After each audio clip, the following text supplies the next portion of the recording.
Class 10 का पहला chapter nationalism in Europe, इस चैप्टर को पढ़ा दिए थे। एग्जाम नज़दीक है, इसीलिए इसका रिवीजन करवा रहे हैं। पिछले क्लास में बताए थे फ्रेडरिक सॉरियो के बारे में कि किस तरह वह प्रिंट बनाया था और उस प्रिंट के जिसका नाम था डेमोक्रेटिक एंड सोशल रिपब्लिक्स के नाम से उसने चित्र बनाया था 1848 में। फ्रेडरिक सॉरियो एक फ्रेंच आर्टिस्ट था। दूसरी बात बताए थे पिछले क्लास में किस तरह 19th सेंचुरी में nationalism emerge as a force that brought about sweeping changes in political and social field, कि किस तरह जो 19th सेंचुरी में नेशनलिज्म एक ताकत के रूप में उभरा, जिसने यूरोप में जो है सो पॉलिटिकल और सोशल फील्ड में जबरदस्त परिवर्तन लाए। उसके इसी के कारण जो मल्टी डायनेस्टिक रूल एम्पायर था, जिसमें एक ही डायनेस्टी के लोग जो रूल करते थे, ऐसे एम्पायर के जगह पर मॉडर्न स्टेट की स्थापना की बात होने लगी। मॉडर्न स्टेट से मतलब एक वेल डिफाइंड टेरिटरी में, एक निश्चित भूभाग में जो स्टेट, जो राज्य होते थे, जो देश होते थे, उसी को मॉडर्न स्टेट कहते हैं। आज इस पिछले क्लास में ये भी बताए थे कि किस तरह 19th सेंचुरी में नेशनलिज्म के कारण नेशन स्टेट बनने शुरू हुए। नेशन स्टेट में होता यह था कि जो ऑटोक्रेटिक मोनार्की के जगह पर जो है सो डेमोक्रेसी और रिपब्लिक की स्थापना हुई। जो पावर ऑटोक्रेटिक मोनार्क के पास थे, जो सॉवरेंटी, जो संप्रभुता ऑटोक्रेटिक मोनार्क के पास होती थी, वह अब ट्रांसफर कर गया लोगों के पास, सिटीजन के पास। तो वही अब citizen he all in all हो गए, सर्वे सर्वा हो गए देश के। सारी सॉवरेंटी उनमें जो है सो इनहेरेंट हो गई, वेस्टेड हो गई, उनमें निहित हो गई। आज इसी कॉन्टेक्स्ट पहला जो कंट्री जो जिसके कारण नेशनलिज्म का एक क्लियर एक्सप्रेशन आया, वह था फ्रांस। फ्रांस में 1789 में जब फ्रेंच रिवॉल्यूशन हुआ तो फ्रांस एक नेशन स्टेट बना।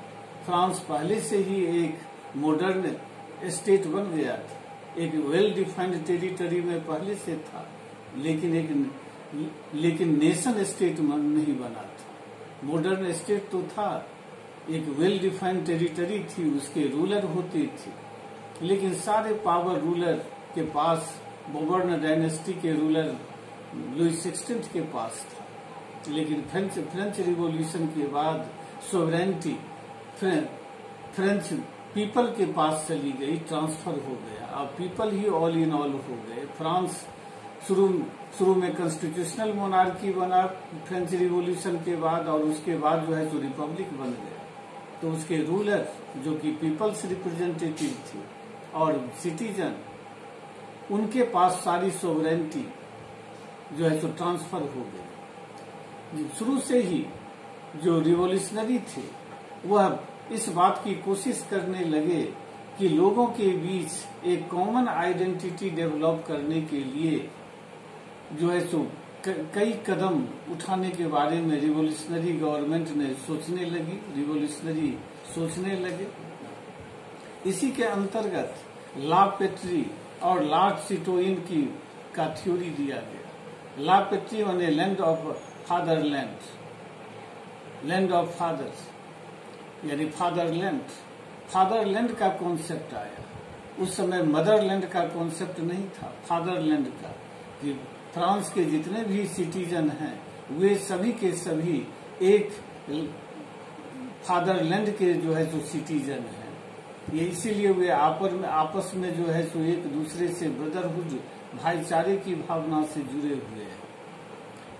ला सिटोइन का मतलब कि फ्रेंच के जितने भी लोग हैं जो वोटर हैं वो सभी सिटीजन में उनको माना गया। इसके अंतर्गत सभी लोगों को, इन दोनों विचारों के अंतर्गत सभी लोगों को राइट टू इक्वलिटी दिया गया, राइट टू इक्वल अपॉर्चुनिटी का राइट दिया गया, राइट टू फ्रीडम दिया गया सभी लोगों को। लोगों के बीच कॉमननेस को डेवलप करने के लिए जो रॉयल स्टैंडर्ड थे, यानी राजा के जो झंडे थे, उसके जगह पर ट्राई कलर को जो है सो अपनाया गया, नेशनल फ्लैग के रूप में तिरंगे झंडे को अपनाया गया। न्यू हाइंस यानी नए जो है सो राष्ट्रगान की रचना हुई।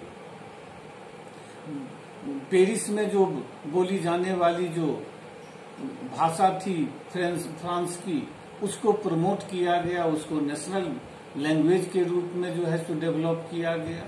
पूरे देश में एक तरह के स्टैंडर्डाइज वेट्स और मेजर सिस्टम को जो है इंट्रोड्यूस किया गया। जितने भी फ्यूडल ड्यूज थे, प्रिविलेज थे, इस सब को एबोलिश कर दिया गया। जो मार्टायर्स थे उनकी प्रशंसा की गई। जो मार्टायर्स थे उनके स्टेच्यू जगह जगह जो है सो एस्टेब्लिश किया गया। इन सब के माध्यम से लोगों के बीच एक कॉमन आइडेंटिटी पैदा करने की कोशिश की गई और फ्रांस इसके बाद जो है सो एक नेशन स्टेट बना। कुछ और भी कदम उठाए गए थे, जैसे स्टेट्स जनरल, जिसके मेंबर जो है सो लोगों के द्वारा इलेक्टेड होते थे, उनका नाम अब बदल करके नेशनल असेंबली कर दिया गया। फ्रांस के लिए एक कॉन्स्टिट्यूशन बनाया गया 1791 में। ये वे कदम थे जिनके कारण फ्रांस एक मॉडर्न नेशन स्टेट के रूप में जो है सो दुनिया के सामने आया। फ्रांस ने दुनिया के यूरोप के दूसरे देशों को भी एश्योर किया कि वे यानी फ्रेंच रिवोल्यूशनरी गवर्नमेंट यह यूरोप के दूसरे देशों को भी नेशन स्टेट बनाने में मदद करेगा। और इसीलिए यूरोप के दूसरे देश के लोग बड़े उत्साहित थे। यूरोप के दूसरे देशों में लोग जेकोबिन क्लब ऐसे क्लब बनाए जिसकी स्थापना फ्रांस में हुई थी, और जो एजुकेटेड मिडिल क्लास के लोग थे वे सब उसके मेंबर बने, और वे लोग फ्रेंच आर्मी को वेलकम करने के लिए जो है सो बनाए गए थे, उनकी मदद करने के लिए बनाए गए थे कि उनके फ्रेंच आर्मी यदि उनके देश में आएगी तो वे उसको मदद करेंगे। उनके देश में ऑटोक्रेटिक मोनार्की को खत्म करके उन देशों को, यूरोप के उन देशों को एक फ्रांस की तरह एक नेशन स्टेट, एक मॉडर्न स्टेट बनाने में मदद करने के लिए ये जेकोबिन क्लब ऐसे क्लब बनाए गए यूरोप के दूसरे देशों में। फ्रांस की आर्मी यूरोप के बहुत सारे देशों में, जैसे पोलैंड में, स्विट्जरलैंड में, इन सब देशों में पहुंची और वहां के लोग, मिडिल क्लास के एजुकेटेड लोग उनका वेलकम किए। उनको हार्बिंगर ऑफ लिबर्टी यानी कि स्वतंत्रता के अग्रदूत के रूप में उनका स्वागत किए। लेकिन कुछ ही समय के बाद ये जो उत्साह था वहां के लोगों के बीच वह ठंडा पड़ गया। इसके कई कारण थे। एक कारण यह था कि फ्रांस उन देशों में को जीता, लेकिन वहां का शासन जो है अपने हाथ में रख लिया। फ्रांस के अंदर में वे कंट्रीज आ गए और वहां के लोगों को फ्रांस के लोगों की तरह पॉलिटिकल राइट्स नहीं दिए गए। वहां के लोगों पर टैक्स बढ़ा दिया गया। वहां के लोगों को जबरदस्ती फोर्स्ड जो है रिक्रूटमेंट फ्रेंच आर्मी में किया जाने लगा। प्रेस पर सेंसरशिप जो पहले से था उसको हटाया नहीं गया।